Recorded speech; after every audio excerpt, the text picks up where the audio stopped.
Mars transit, Mars plus transit, because not Mars transiting, the four planets going together in the transit mode. And three other planets with Mars are Sun, Mercury and Venus in the same house.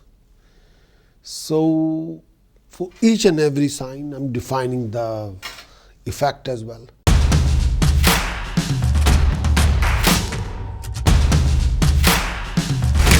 Leo, after 17th January 2026, the transiting of Mars, Sun, Mercury, Venus in your 6th house for Leo, they're together. 6th house is a, may I say, is intrinsically incompatible with nature of Venus. 6th house is a house of service. Venus is not a planet of service. Venus is a planet of luxury, lifestyle, passion, romance, not a service. You'll find it necessary to subordinate your desire for amusement to the need of the present. In your relationship, it may be necessary to confront difficulties that you have not handled earlier. That's the result of this transit. Sometimes problems in relationship arise when tacit agreement are not clear to both partners. This is not a good time to discuss those agreements openly. Now is the time until each of you accept the real duties and obligation of the relationship and properly meet them. The relationship will not go smoothly. This transit is good for all matters relating to your work or profession, but not for relationship. During this particular time, you should enjoy good relationships with both superiors and employees. You should understand how good inter-relationship make it all work well. You're willing to work with others to resolve any difficulties that may arise. You may gain financial or other favors quite unexpectedly from your employers. This particular transit is also good for health in general. Although fattening or sweet food may cause problems, avoid any overindulgence at this time. Practical matters are important in all your relationship now. This is perhaps the least romantic position for the transiting Venus in 6th house. You need to deal with the real world, not with the fantasies in your mind. This transit is quite different from the immediate preceding one. Now is the time to examine the problem of how you should manage your life and what duties and responsibility that entails. This is a house of work. 6th house is a house of work, of tasks that need to be done, which may necessitate postponing the immediate gratification. Your focus should be on efficiency and effectiveness. 6th house is a house of service. Strive to make every action as much to point as possible.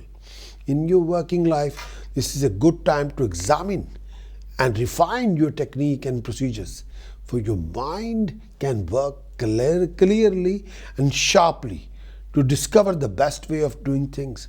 The only problem you may have to contend with at this time is that you will probably not be on the top of the heap. That is, you will probably have to work according to someone else's wishes or needs.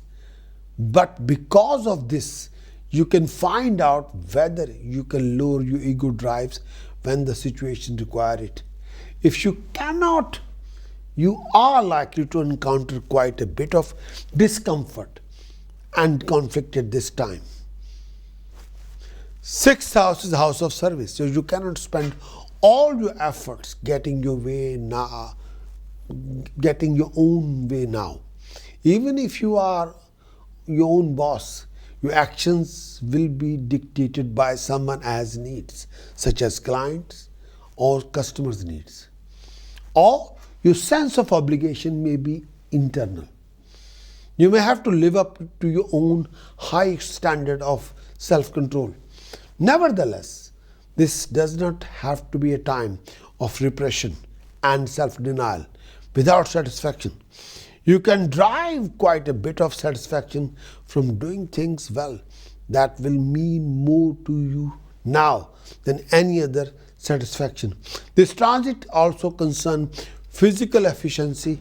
This is a house of health, but does not mean that your physical health will necessarily will worsen or worse than ever or than usual. No.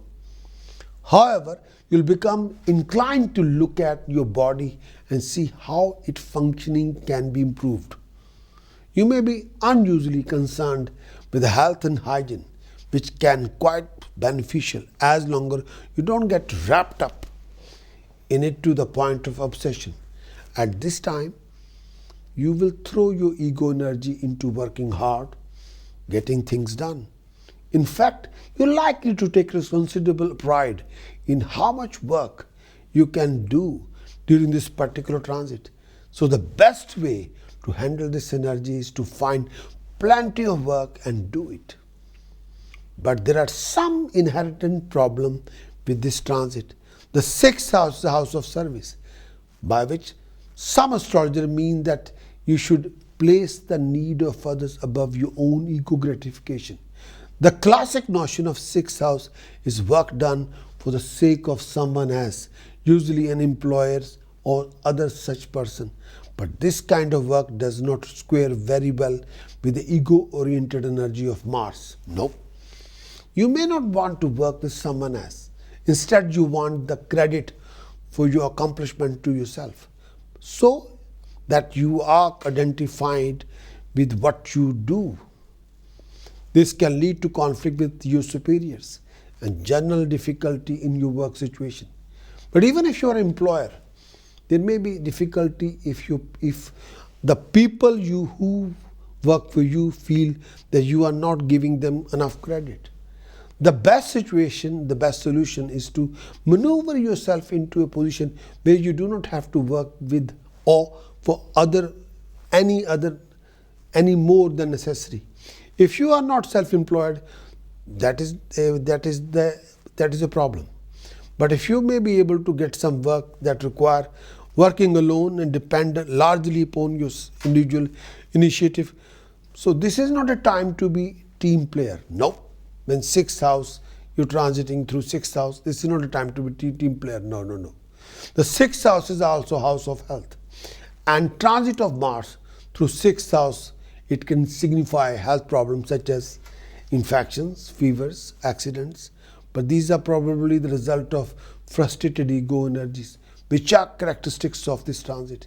Keep up the program of rigorous physical activity and avoid any situation that is not good for your health. Above all, do not keep any of your frustration bottled up in a silent patience, for you are likely to become ill if you do. Two different areas of manifestation, the health and work, may be connected with this transit. Let us look at the works dimension first. This is the excellent time for all kind of mental work. You are much more attentive to detail than ever, and especially concerned about using the best techniques available. You want everything you do to be perfect as possible, so you plan carefully and work out every detail in advance. In that way, you will not caught by surprise. No. At the same time, your planning have a great sense of purpose. You feel that there is a practical work to be done, so you are willing to devote your attention to getting it done very properly. The attitude toward doing job well will enable you to get along well with employers and with employees. It is good time to sit down with either of these group and talk over any problem that exists. There are far less ego involvement than usual in your discussion, so you can take whatever steps are necessary without your personal affair getting in the way. One problem to be careful about: criticizing others. This transit may sharpen your critical activity or critical ability. Where you are less concerned with your own ego needs, you may also be rather careless of other people's ego needs. Even in your interest, what you consider to be objective truth, try not to trample on others' feelings If you experience the health of aspect of this transit, it is most likely to be negative. If there are afflictions to this house in your natal horoscope, or if Mercury is afflicted while transiting the planet transiting a planet in this house, you may feel nervous, anxious about some matters. The cause of the anxiety is most likely not to rational fear. You should not take it seriously except that it is unnecessary strain upon the body. You may also become more concerned about your health and interested in improving your hygiene.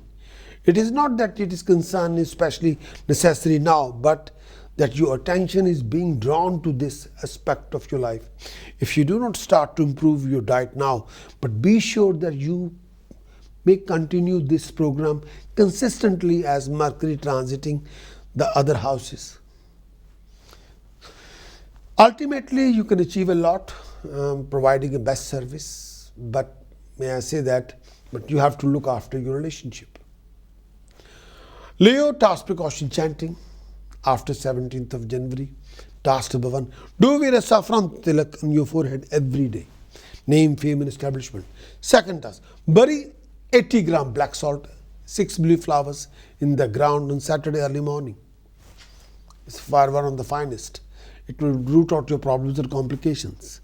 Third task, use a mixture of milk and yogurt as a shower gel all over your body from head to toe. And after having a shower, do wear a perfume oil all over your body after the shower. It will give you a boost regarding your passion.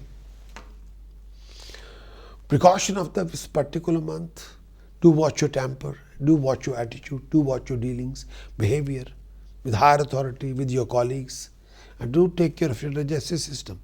Chanting which will give you super boost. Om Harim Grine Suryaye Adityaye Sharim Om. Om Harim Grine Suryaye Adityaye Sharim Om. This will give you power, status, prestige, honor, authority. You can take your astrological journey even deeper by downloading my free app. Just sign up and you receive a complimentary basic consultation as my welcome gift to you. But you'll have access to premium content. Weekly horoscope premium content, monthly horoscope premium content, yearly horoscope premium content. Yes, with transit effect, conclusions, task precaution chanting, very thorough report, weekly, monthly, yearly. Wish you all the best. Thank you.